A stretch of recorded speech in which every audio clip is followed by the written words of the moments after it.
తీసుకుని ఉంటుంది. ఆ నిర్ణయం ప్రకారమే పోలీస్ అధికారులు చేస్తున్నారని మేము అనుకుంటా ఉన్నాం. ఏదైనా విచారణ సంపూర్ణంగా జరుగుతుంది తప్ప వాస్తవం రావు. వీరి అంతవరకు ఎవరిని కూడా మేము దోషులు అనుకోలేము.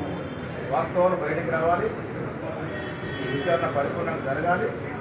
అప్పుడు ప్రజలు కోరుకునే విధంగా కేవలం డైవర్షన్ పాలిటిక్స్ తప్ప ఇది ఒక డైలీ సీరియల్ అనేది అటు బీజేపీ అంటుంది, మీ బీఆర్ఎస్ కూడా అంటుంది. బీఆర్ఎస్ నాయకులు ఎవరు ఏమన్నా ప్రజలు కోరుకుంటున్నది ఫోన్ ట్యాపింగ్ వ్యవహారంలో వాస్తవాలు బయటికి రావాలని ఆ దశగానే మా ప్రభుత్వం కూడా విచారణ జరిపిస్తుంది, విచారణ వేసింది. సిట్టు వారి పరిధిలో వారు విచారణ చేస్తూ ఉన్నారు. 2.5 ఏళ్ల తర్వాత ఇంకా రాజకీయ కక్ష అనే అంశం ఎక్కడికి వస్తుంది? ఇంట్లో ఎవరి మీద కూడా రాజకీయ కక్ష లేదు, రాజకీయ దురుద్దేశం లేదు. నేను కోరుకునే వాస్తవాలు బయటకు రావాలి. మాట్లాడతాం.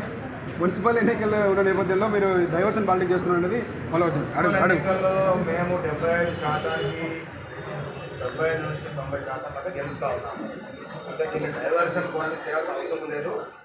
ప్రజలు మా వెంట ఉన్నారు. ప్రజలు నిర్మించిన సంఖ్య సంతృప్తున్నారు కాబట్టి సర్పంచ్ ఎన్నికలు ఎలా గెలిచాం అంతకు ఎక్కువగా మున్సిపల్ ఎన్నికలు గెలిచే అవకాశం ఉంది.